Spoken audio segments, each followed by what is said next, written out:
Hello all and welcome to this evening's webinar on occupational violence and aggression. Before we begin, I would like to respectfully acknowledge the traditional custodians of the Kulin Nations on whose lands we are presenting today and pay respect to their elders both past and present. My name is Roxanne and I'm the online organiser in the OHS Unit at Trades Hall, and today we are joined by OHS Unit Coordinator for the Australian Nursing and Midwifery Federation, Kathy Chrisfield. Welcome, Kathy. Hello. Now, I understand that the ANMF won an award for their occupational violence campaign. So, Kathy, can you tell us a little bit more about that? Thanks, Roxanne. Yeah, we actually won an award at the ACTU Next Gen 17 conference, and we won the award for the innovative WHS campaign around for our work around occupational violence, which was about raising awareness, changing culture, starting reporting, and really starting to bed down and implement solutions to prevention of occupational violence, rather than just focusing on the after effects. So that was quite a privilege for us to win that award. Yeah, it's a wonderful achievement, and today there was also a lot of timely news about the overhaul to the standards of the statewide guidelines for the Code Grey policy in Victoria that was announced. And can you tell us a bit more about why this happened and why the changes are such a win for workers in the health services in Victoria? Yeah, it actually has been quite timely. So there were Code Grey standards previously, but they were very sporadically and inconsistently implemented across health services. They didn't really take into account the differences in facilities, their resources, and what they needed in terms of Code Grey.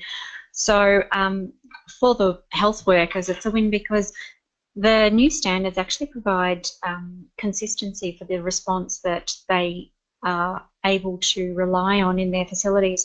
The standards are practical and clear and able to be implemented, and are actually required to be implemented across all health services in the public sector in Victoria. And they also provide for management to be accountable for oversight of those and for taking actions as a result of Code Greys that are called in their services. So it's starting again to focus on that change of culture at a high level. Yeah, it's a wonderful achievement for your branch there in Victoria. Okay, so let's get started with the webinar. Okay, so now this session, we first have some housekeeping stuff. We're going to look at what is occupational violence and aggression. Following this, we'll discuss what employers should be doing with regards to eliminating occupational violence and aggression at the workplace. The ANMF's 10-point plan to end occupational violence and aggression will be covered and discussed by Kathy. Then we will talk over what actions HSRs can do in their workplace to eliminate and prevent occupational violence and aggression. And lastly, we'll end up with some Q&As. Okay, so for a little bit of housekeeping this evening, you've all joined this webinar in listen-only mode, which means you are muted. You will have the opportunity to submit text questions to me by typing your questions in the questions pane of the control panel. I've got a little screen cap of that on the slideshow right now, so you can send in your questions at any time during the presentation, and we will collect these and address them at the end during the Q&A sessions. If you can't see the question area in your pane, you may need to expand your panel by clicking on the orange arrow button, and again click it at any time to collapse your panel if it is in the way. You can see a little hand circled on the screen as well in your panel. So this one is just to raise your hand where you've been prompted by me, or if you do have a question, but do make sure that you type the question in the chat box too. Okay, and lastly, you'll see a little handouts drop down little menu on your pane on the screen as well. And basically, feel free to click any of these handouts to have a look at during the webinar, but I will direct you to look at particular handouts where relevant. And once you click the handout, it will automatically download to your browser, so you'll be able to keep that on your computer. As a reminder, we will send copies of the slides and a link to the recording in a follow-up email after the presentation is done. Okay, wonderful. So what is occupational violence and aggression? Occupational violence is any incident in which a person is abused, threatened, or assaulted in circumstances relating to their work. This definition covers a broad range of behaviours that can create a risk to health and safety of workers.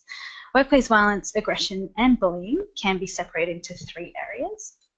So the first one is external, and that's perpetuated by someone from outside the organisation, such as during an armed hold-up. The second one is commonly known as client-related, so that's when occupational violence and aggression has been inflicted onto a worker by a customer, a client, a student, or the family members thereof. And lastly, we have internal, which occurs between workers within the same organisation. But this webinar will focus on the first 2 predominantly because we want to engage with HSRs and workers who experience OVA due to the people and clients they engage with in their industry. So we're just going to have a little poll now. Now our first poll. All right. So this should pop up on your screen, and the first poll is, have you experienced either external or client-related OVA at your workplace? And the options are yes, no, or no, but I have been present when it did occur. So please select the appropriate response and click submit. All right, we've got, at the moment, quite a lot saying yes. No one has said no at the moment, and we have a few of you saying you haven't experienced it, but you've been there when you've been present when someone else has been experiencing it. Okay, so those of you who have not yet responded, go ahead and submit your responses now, and we'll just close the poll in a couple of seconds. All right, it looks like we have 100% of you who have voted. So I'll just quickly close the poll, and I'll just share the results with you guys. All right, now this isn't very surprising to me, but 88% of you said yes, you have experienced it. 0% of you said no, you have not experienced any occupational violence or aggression at your work. And 13% of you have said no, but I have been present at the time and someone else has been. Okay, so, all right, now we will find this one and we'll just go back to our screen. Wonderful. Now, it is estimated that up to 95% of healthcare workers have experienced physical attacks or verbal attacks while going about their critical work. And directly addressing this issue, WorkSafe and the Department of Health and Human Services began an ad campaign in June this year. The ad campaign consists of 3 videos showing an aged care worker being verbally abused, a nurse being spat on, and a paramedic being assaulted on the street. It delivers a blunt message that violence against our healthcare workers is never okay. So I'm just going to ask you guys to just raise your hand if you have seen or heard about this campaign ad. Remember that the little raise your hand button is on your panel. All right, so a couple of you have heard it. So for those of you that haven't seen the campaign ad at all, I'm just going to show you a nice little video.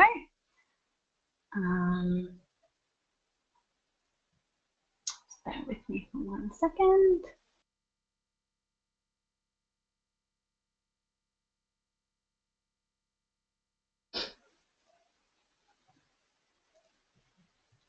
So the campaign comes off the back of a 2015 report by the Victorian Auditor General's Office, which highlighted that Victorian healthcare workers face unnecessary and preventable levels of risk in regards to occupational violence. Now, amongst these findings were the first one being that the incidents least likely to be reported are those not requiring medical attention. So near misses, verbal abuse, and incidents causing mental or psychological distress. Categorizing these incidents in this way understates the seriousness of these occurrences and does not enable future incidents or risks to be prevented and managed. Despite relevant policies and procedures highlighting the need for healthcare workers to report occupational violence incidents, there is still a widely held view that OVA is an inevitable part of the job. However, this very predictability should mean it is easier rather than more difficult to prevent. Now, the second finding was that staff interviewed reported a lack of consistency in definition of what constitutes occupational violence and what is considered worthy of reporting. They also perceived that the organisational commitment to staff safety is not promoted as strongly and clearly as patient safety, and is left to the discretion of the individual rather than being a strictly enforced requirement and a whole of organisation responsibility and approach. Now, the third one was that incidents rated as only mild or a near miss receive limited investigation, despite their potential for harm. So while the audited health services have investigation policies in place, there is minimal support in the form of procedures, guidance, or training for the investigative role. The fourth one was that WorkSafe has been slow to identify occupational violence in the health sector as an area of high risk. WorkCover claims data represents the most serious occupational violence incidents, but it does not reflect near misses or other incidents not resulting in claims. And as the regulator, WorkSafe rarely uses its inspection or enforcement mechanisms to address incidents of occupational violence. So Kathy, is it true that WorkSafe have been reluctant to prosecute employers? Yeah, there actually haven't been very many prosecutions at all in relation to occupational violence, and the first one in the health sector was only in the last 12 months, but prior to that, no, WorkSafe haven't prosecuted. Part of that, I think, does come down to the lack of claims data, the lack of reporting around that, and therefore the lack of focus on the issue, which has actually been part of the reason that we've focused so significantly on getting that data out there. And so what steps have the ANMF taken to address this reluctancy to prosecute employers? So we've been making sure that we actually do collect data around incidents that are occurring, and of course we know that we're not getting all the data of every incident that occurs. We're only getting the ones that are reported to us, but when they're reported to us by our members and by other people, we do look into them. We ask WorkSafe to look into them, and we make sure that we follow up.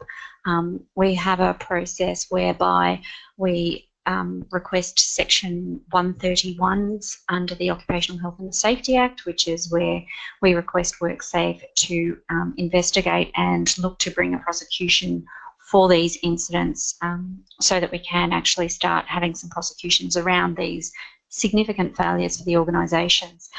The other things that we've done in the past has been a bit of a lack of information around what the state of knowledge is around how to prevent occupational violence, and so that's been a big part of our work, is putting out information around what should be done and what the organisational response should be around occupational violence and how it can be prevented. Okay. All right. Now, we're all wondering, so what should employers be doing? So whether it's intended or not, occupational violence is a workplace hazard, and employers must, so far as is reasonably practicable, provide and maintain a safe and healthy work environment for their employees. Now, in accordance with their obligations under the OHS Act, this includes consulting with health and safety reps and their employees when identifying or assessing hazards or risks in the workplace, making decisions about measures to be taken to prevent and manage work-related violence risks, making decisions about information and training on work-related violence, proposing changes that may affect the health and safety of employees. And also, employers must provide information, instruction, training, or supervision to their employees to enable them to perform their work in a way that is safe and without risk to health.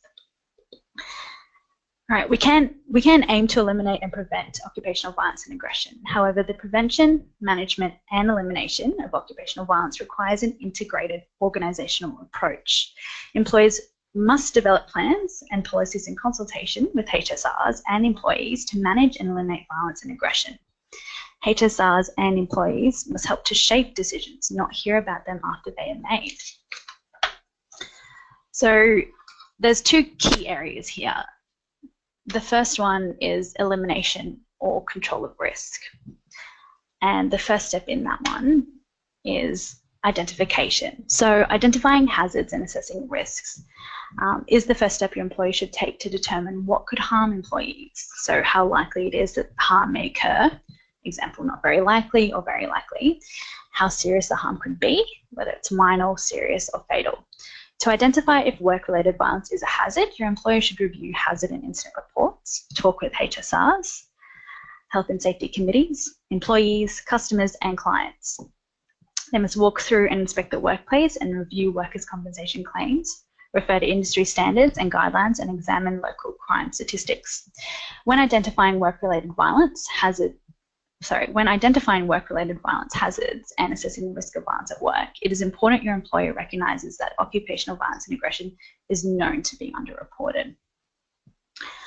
All right, now the second one to that is eliminating and minimising risks. This focuses on determining the most effective risk control measures for any given circumstance. An employer must first consider if the hazard can be eliminated, so far as is reasonably practicable. If it is not reasonably practicable to eliminate the hazard, the next step is to consider whether the risk can be eliminated. If this is not reasonably practicable, then the next step is to implement measures to minimise the risk.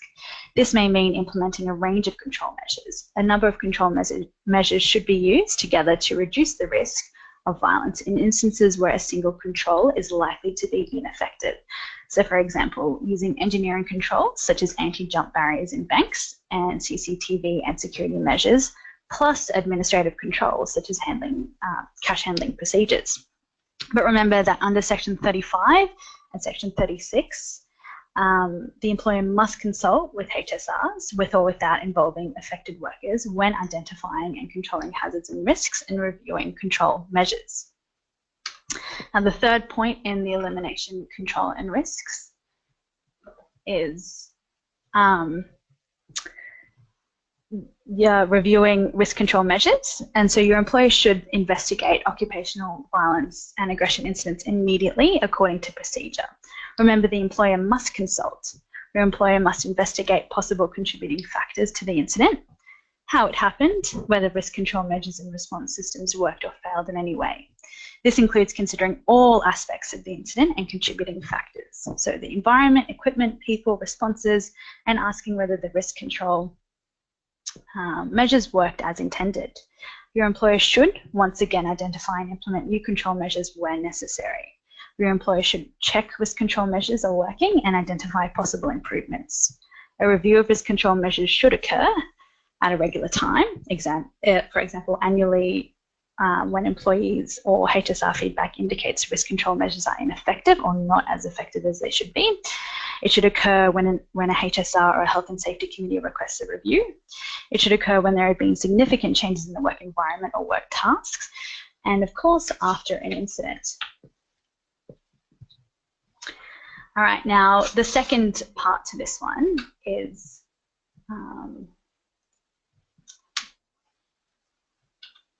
responding to occupational violence and aggression. So when we do this, we have to think of policies and procedures for incident responses.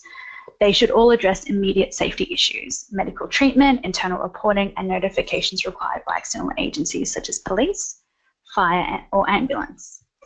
Incident response policies and procedures should be supported by initial and refresher training to ensure that employees are familiar with them. Second part to this one is post-incident support, and this should be provided by your employer. This includes providing individual support, so practical, emotional, legal, and social support, post-incident reporting procedures, and disseminating information on any action taken as a result of an incident directly to those affected. And lastly, your employer should investigate occupational violence and aggression incidents immediately in a consultative manner according to procedure. Your employer must investigate possible explanations for the incident, how it happened, whether response systems worked or failed in any way. And this includes considering all aspects of the incident and contributing factors. So the environment, equipment, people, responses, and asking whether the risk control measures worked as intended. Your employer should once again identify and implement new control measures where necessary. The investigation should lead to improved prevention measures and response processes. Okay. All right, now we're going to head into the ANMF's 10-point plan. But first we do that, I'm just going to ask you guys with a second poll. Now, let's get this one up here. So, are you familiar with the ANMF's 10-point plan? And the options are yes or no. So please select the appropriate response and click submit. Oof. All right. Couple still voting. Percentages changing. So it looks like at the moment, all right, 100% have voted. So I'll just close the poll and I'll let you guys see the results of the poll. Great. And so it looks like 80% of you guys have said no, and 20% of you guys have said yes. So for the 80% of you who aren't familiar with it, I'm just going to hand it over to Kathy. Yeah.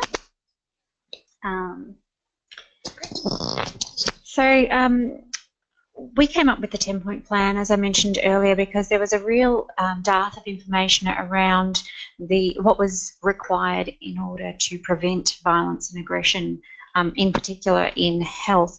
So we were collecting information around incidents. We were looking at all the incidents individually, and we were requiring health services to go through a root cause investigation process. So very much a straightforward OHS incident investigation process where we're looking for root causes of the occupational violence.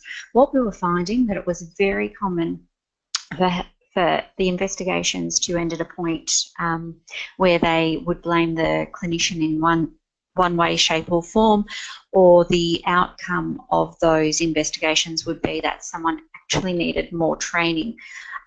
Whereas when we actually started asking questions around the incident and all the precursors that led up to the incident, it was a rare circumstance where facilities were going back and asking all of those questions and looking at those causation and contributing factors. So what we did was we actually pulled together all of our experience with these incidents and categorised the factors into 10 points, and hence we came up with the 10-point plan. So you've all got or you're getting a copy of the 10-point plan on your screens at the moment. So what we've got here is a guide for health services to the 10-point plan. So this is it's a much more detailed version of the 10-point plan that goes into what we term the traffic light system. So it looks at high risk, medium risk and low risk or lower risk controls. So the guide to the 10-point plan and the 10-point plan we've found to be effective because they speak the language that health services need. The principles within the 10-point plan are very much from an OHS risk management perspective. It's about identification of risk, control of risk, and looking at the details therein. But the reality is that what it does is it puts it in language that resonates with health services, health workers, and the situations that they find themselves in. So it's really changing the state of knowledge and making sure people know what they should be doing. In terms of implementation of the 10-point plan, there are a couple of preconditions that we say very much need to be put in place before the 10-point plan will work. So their commitment from management, from government, from everyone within the facility to actually changing the culture around occupational violence and aggression. And without that commitment, there'll be limited ability to implement the 10-point plan. And there's also what we call the 3 Cs, and that's very much where health and safety reps come in. That's around communication, consultation and collaboration, and the ability to do that and the commitment to do that from a facility. So they're critical to the success of the 10-point plan. Yeah, so feel free to go under your handouts and click the 10-point plan attached. But as you can see on your screen at the moment, one of the points is improved security. So Kathy, did you just want to explain again the traffic light system? Yeah, sure. So the way we've put it together is we've identified what we've seen in facilities which we would consider to be high risk. So we've gone through the 10 points, and as the red is the high risk. So if a facility could use this tool, or anyone could actually use this tool to do a self-audit, if you will, and look at what they've got in place in their facility. So as you can see, 1.7, if your facility did not have documented security audit and risk assessment processes, then that would come into the high risk. we then have provided steps to get from high risk to low risk. So there's reduced risk solutions, which are kind of the halfway point, and then the low risk, which takes it to a point where it's a much lower risk of occupational violence. So it's supposed to be quite simple to use, but detailed enough that someone could use it to check what they've got in place and build a plan around what needs to be done to improve the situation in their facility.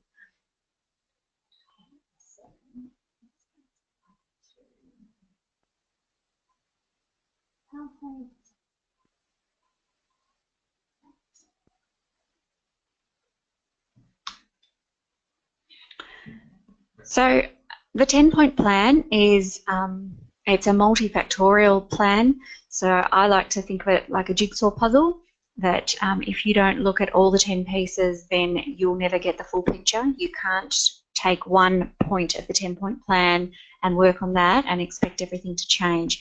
Everything, it's all a part of a system that needs to be implemented. So we go through it. Whilst there are 10 points, they all are equally important, and you can't choose one or prioritise one over the rest.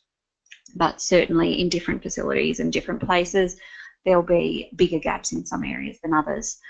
So if we start with improving security, when we talk about security, the first place that people jump to is security guards. While security guards are absolutely an important part of the security process, security also includes things like personal duress alarms, CCTV, and other security measures that can be put in place into workplaces to improve the security and assist in the reduction of violence within the organisation and the prevention.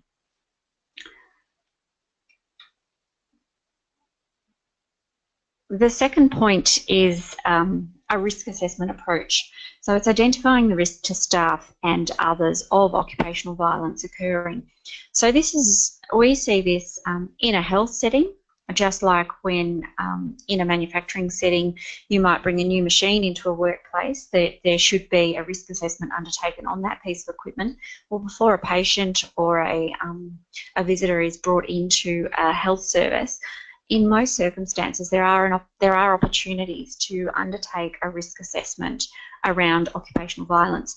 Risk assessments are undertaken in health in relation to clinical factors, different comorbidities that might occur in relation to the patient safety. So the identifying risk to staff and others is really embedding that risk assessment process right at the start before people come into the health service, and taking steps to prevent that from happening. We have a step which includes family in the development of patient care plans, and this kind of is from a two-pronged approach. This is looking at it in terms of, if you actually include family and loved ones when you're developing a patient care plan, then they're more likely to understand what's being done, they're more likely to have buy-in to the situation. But we also look at it from the other perspective, where you also must actually assess the risk of those people perpetrating violence in the health setting. Sadly, we understand that around 40% of violence in health settings is perpetrated by family and others rather than the patient themselves. So it's from both sides, making sure that they're involved, setting very clear behavioural standards, that this is the behaviour that we expect and this is the consequence if those standards aren't met, but also very much having them assist in and being there when they're developing care plans for the patients themselves. Reporting and investigating and acting on reports of violence is critical. It builds up a trust in the system itself, but without data, it's very difficult to achieve change. We know that occupational violence and aggression is significantly underreported, and whilst it's improving, it's still got a long way to go.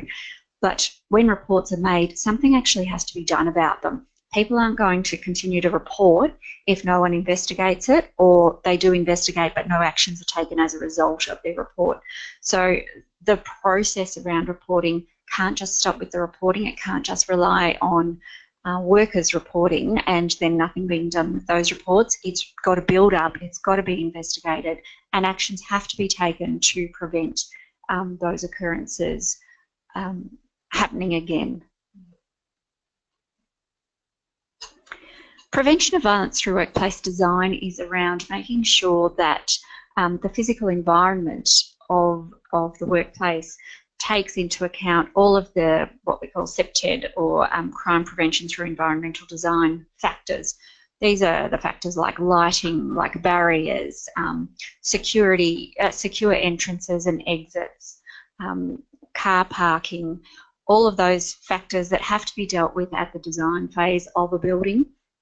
But we also know that a lot of health facilities, whilst we might not be getting new hospitals all over Victoria, we're certainly having lots of refurbishments and renovations, and we want very clear guidance that says that these factors and these principles are implemented. We don't want long corridors with bad lighting and no coverage from CCTV with single people at the end of a corridor dealing with people who might be at risk of perpetrating violence. It has to be taken into account right from the very start of the design of facilities.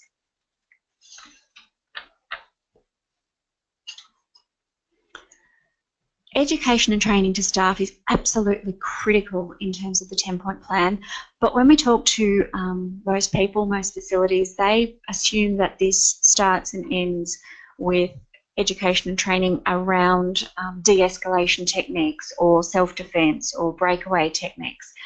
The reality is that the education and training can't be limited to these types of factors.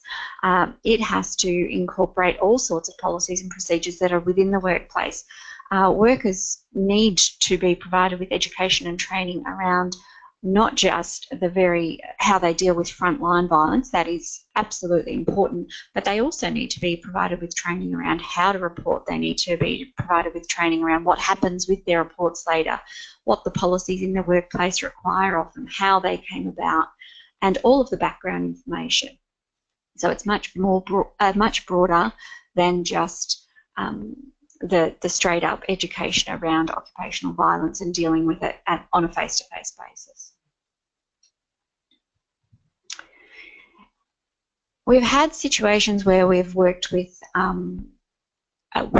different health facilities, and as a result of occupational violence incidents, where we've asked them for copies and gone through in a collaborative process with them around some of their different policies. And as a result of that, because we're looking at it with fresh eyes, we've been able to identify that their policies are actually inconsistent with each other. So one policy will instruct staff to act or take certain actions, but another policy will refer to the same situation but have different requirements for staff.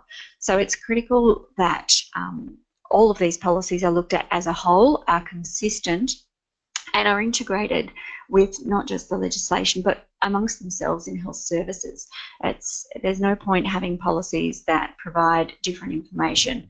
It's also really important that occupational violence and aggression, certainly in a health setting, is considered in not just the clinical context, which it still tends to be in some services, but is also considered as an OHS context. So it's not just about the safety for the patient, but it's also about the safety of the staff. And the policies that cover that have to be considered hand in hand, because otherwise you will have policies that talk about different priorities and require different things. Post-incident support.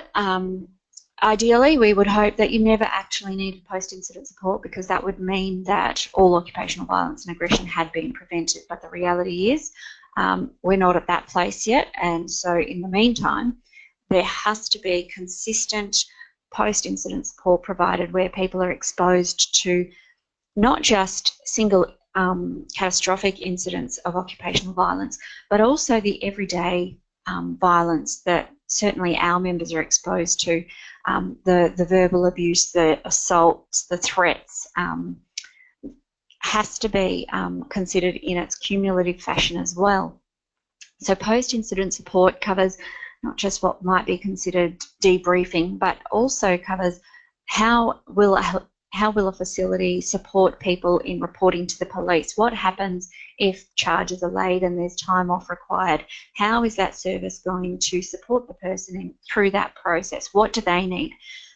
I think something that's also regularly forgotten is that it's not just the person who had the incident against them who will need that post-incident support. It's often others in the workplace who may or may not have been there at the time. Sometimes not being there can be, in some respects, worse because you didn't see what happened. And it's also, we find people in the same network but other facilities of that same network are sometimes traumatised by what they've heard happened at other workplaces, because they also know that that could have been them. So it's really, really important to have post-incident support that's clear, that's constructive, that meets the needs of the person who needs the support, and that people are appropriately trained in who's providing what and when that's going to occur.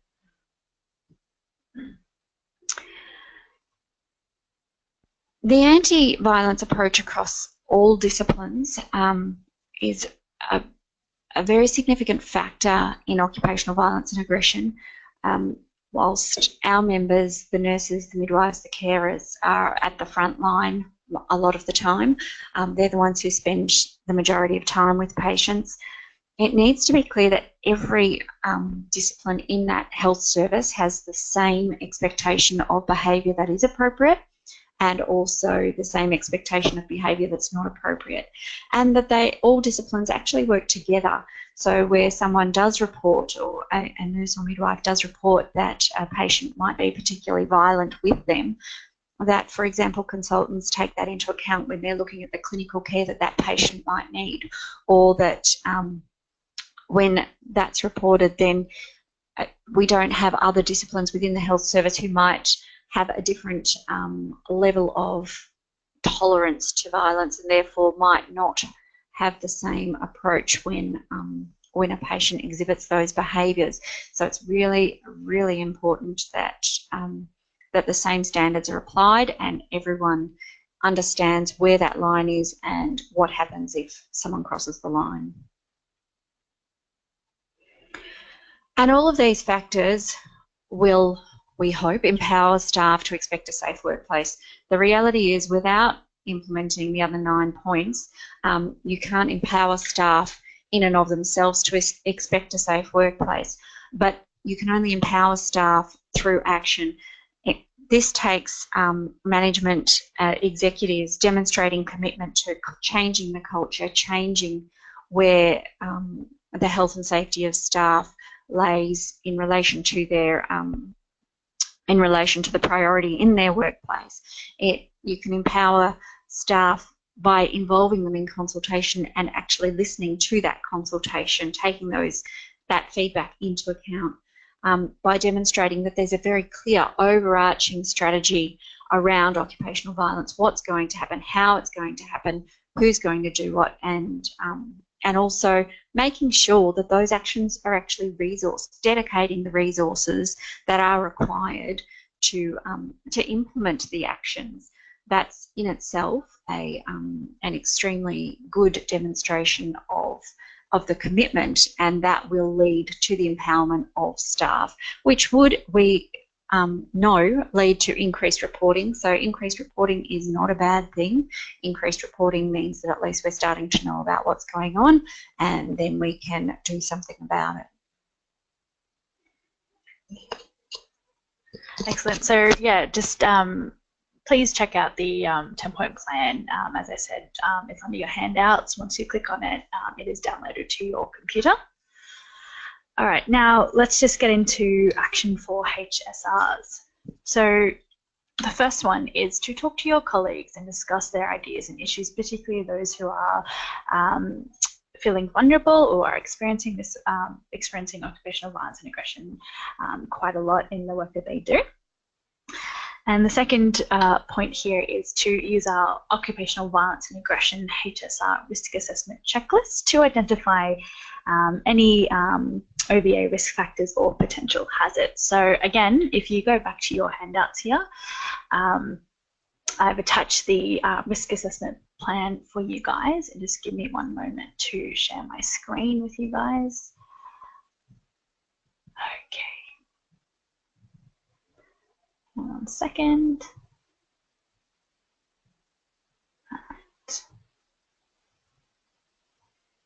It's loading now, and I'll just run through it with you guys quite quickly. So what we've done here, we want you to follow the first step, and that covers incident and injury records. So when you go over that and you assess what the recorded incidents of OVA were in the last 12 months, whether employers have been threatened in the past, step down to non-employee behaviour. So if they're likely to be aggressive, distressed, maybe if they'll be under the influence of alcohol or drugs. So once you go through those two headings, incident, injury records, and non-employee behaviour, you can just assess yourself. So if you have ticked a few boxes, this indicates that your workplace is at risk. If you've ticked all your boxes, it indicates your workplace is at a high risk of occupational violence and aggression. And just remember that your employer must provide you with access to this information for injury records and incidents under the Act. So once you've done these two check boxes, you'll have an idea, and you can start proceeding to step 2. And step 2 is going to cover checklists under work environment. You know, is it difficult for employees to communicate to staff when threatened? Is the environment uncomfortable for non-employees? These are all things that will create potential risks to occupational violence and aggression. Again, what are the work practices like? Is it, are employees working alone a lot? Do they have to go onto community outreach as part of their job? Again, employee training. Have all employees received training in how to deal with aggression or challenging behaviour? So just take this with you, download it, go through it, and take it to management and discuss it with them, and follow the resolution procedures if necessary. But you have every right to carry out this risk assessment under quite a few sections of the Act. So hopefully that this will be helpful to you. So let's just go back to the PowerPoint again. So the third point is that, again, if you have identified uncontrolled risks to occupational violence and aggression, do make sure you take it up with your employer. And the last one is to contact your union for further advice. So as Kathy has been speaking, the ANMF clearly do have really good policies for this. They've got their 10-point plan. If you are in the industry, contact your union and get their advice. Okay, so let's go to your Q&As for the evening. Now, I'm just going to open up the chat box and see what everyone has been saying. Great. Okay, so now Basso asked, which hospitals were consulted on the development of the 10-point plan? So the hospitals themselves were not so much consulted in the development of the plan, but what happened was because we were seeing incidents from health services across the state, we took different the experience at different health services to try to develop a plan that was applicable to all health services. And I think that's been really important, is to try to ensure that irrespective of which health service you work for in the state, you have the right to a safe workplace, and you shouldn't have any higher expectation of experiencing occupational violence than another. So just because you work at a rural facility shouldn't mean that you should have the expectation of violence any more than someone who works at a major metropolitan facility and has access to more resources. I think the other thing to note at that point. So whilst we were looking to develop a plan that applied across health services, it applies equally to aged care, private health services, public health services. It also applies to our nurses who work in the community, or maternal and child health nurses, RDNS nurses across the board. But the plan itself, whilst it's written in health language at this point, it is actually quite transferable and easily transferable to other industries. It's just some of the language needs to change to make it appropriate to the setting. So, so in terms of the plan itself, that's how we came about it. Now, David has asked whether the ANMF found much resistance to the 10-point plan from management, and if so, how did you guys address it? I think there's pockets of resistance everywhere, some more so than others. So yes, I would say that we did certainly have resistance, not just to the plan itself, but to the union being involved in a lot of respects with telling health services or trying to suggest to health services what they needed to do. What we did to address that was we managed to negotiate inclusion of the 10-point plan and the principles into our nurses and midwives public sector enterprise agreement.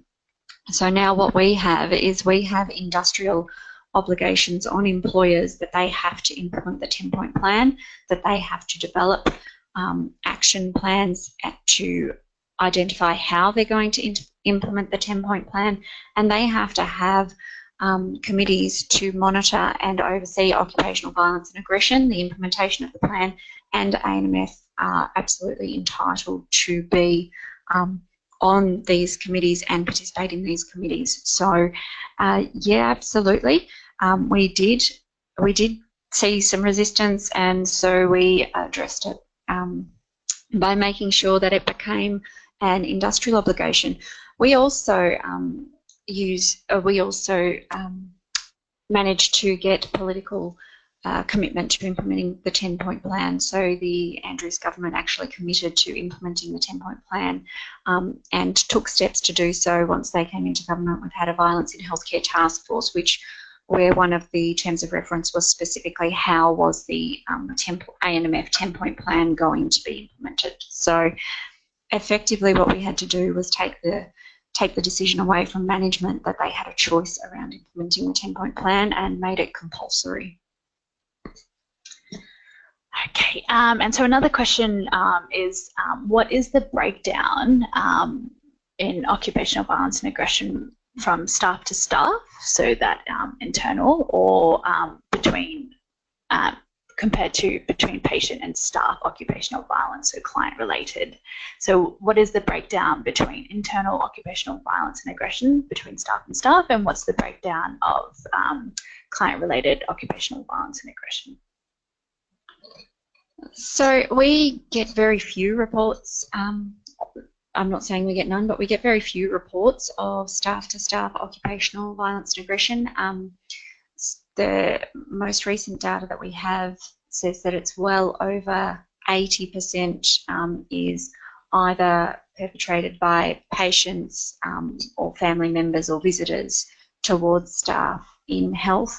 It may be that the staff to staff violence might be better termed as bullying sometimes, or inappropriate workplace behaviours, but it's certainly predominantly perpetrated by patients, visitors, clients, or their family members. Okay, great. So Vasali is coming with a nice little comment here on the WorkSafe ads of "It's Never Okay." She says that it would have been beneficial to have included disability workers in the advertisement, but the problem with the disability sector is that Vasali works in the disability sector, is that you cannot refuse a resident or a client being admitted into the service, and perhaps this plays a bigger part in the acceptance that occupational violence is part of the job. So what do you think about those comments, Kathy? I think, Vasali, that's actually not a peculiar problem to the disability sector, because we do have that same there's always been that perception in the health sector as well, because how do you refuse treatment to a patient who needs medical treatment, and how does that happen? And to be quite frank, that becomes a part of the cultural change process. And whilst you might not always be able to refuse admission to a service, it is incumbent upon management to provide a workplace that's safe and without risk to health. And so if they are going to admit a resident or client who has a risk of occupational violence, then appropriate steps need to be taken to control that risk, whatever that looks like. Just because you're in the disability sector certainly doesn't mean that you should be exposed to occupational violence any more than someone in the health sector or in a hospital. It is part of changing the culture. That's certainly been a barrier, is the perception that we do have to put up with it. We have that perception in many areas of health that you can't refuse treatment. In some circumstances, we would challenge that. In some circumstances, you can refuse treatment, but you need to make sure it's gone about the right way. And your employer needs to make sure that there are processes and procedures in place for you to do that, for you to escalate that, for you to get the appropriate assistance that you actually need to care for that resident, safely, not just for yourself, but also for the resident themselves. Okay. Now, there was a question of whether can guidance material be compulsory. I'm not too sure what kind of guidance material you are talking about. So if you do want to expand on that question, that would be great, and I can raise it. Another interesting point was that labels have to be put on clients to find out the level of violence, if they are going to be violent or not. And what do you do about it when it comes to your colleagues and internal staff members? How can you deal with that in that kind of environment if we're allowed to label that for patients? What do you do when it comes to your colleagues? Okay, so an expansion on whether the guidance material can be compulsory.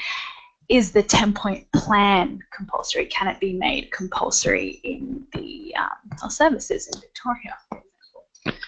So we have actually, I guess in some respects by stealth, made the 10-point plan compulsory by including it within the enterprise bargaining agreement. So if, certainly in the public sector, if public health services are not complying with the 10-point plan, then we can take industrial measures to enforce that. So it has become compulsory, as I say, a little bit by stealth. In terms of the private sector and aged care, it's a little more difficult. However, what we're doing with the 10-point plan is we're changing the state of knowledge in relation to the steps that need to be taken for violence to be prevented. So what we're doing is we're making sure that it's very clear to everyone out there that violence is actually preventable the majority of the time, and this is what needs to be done to do that. So what that means is that if violence occurs, then we can go back and say, well, hang on, here's the state of knowledge. This is what we expected that you would do. This is what you should have known that you should do as an employer, and therefore we request that you be prosecuted on the basis that you haven't done everything that was reasonable and practicable. All right, so I'm just going to echo the comments of Bassa and Visalia here.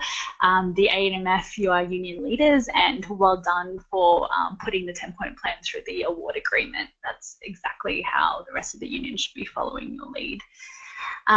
Okay, now we've got a couple more minutes left of questions. So unless you guys want to keep asking, I will encourage any more great questions that do come to your head after this this webinar or in the last few minutes to send them in now, or to send them into Ask Renata. I've put the link up there on the slide for you.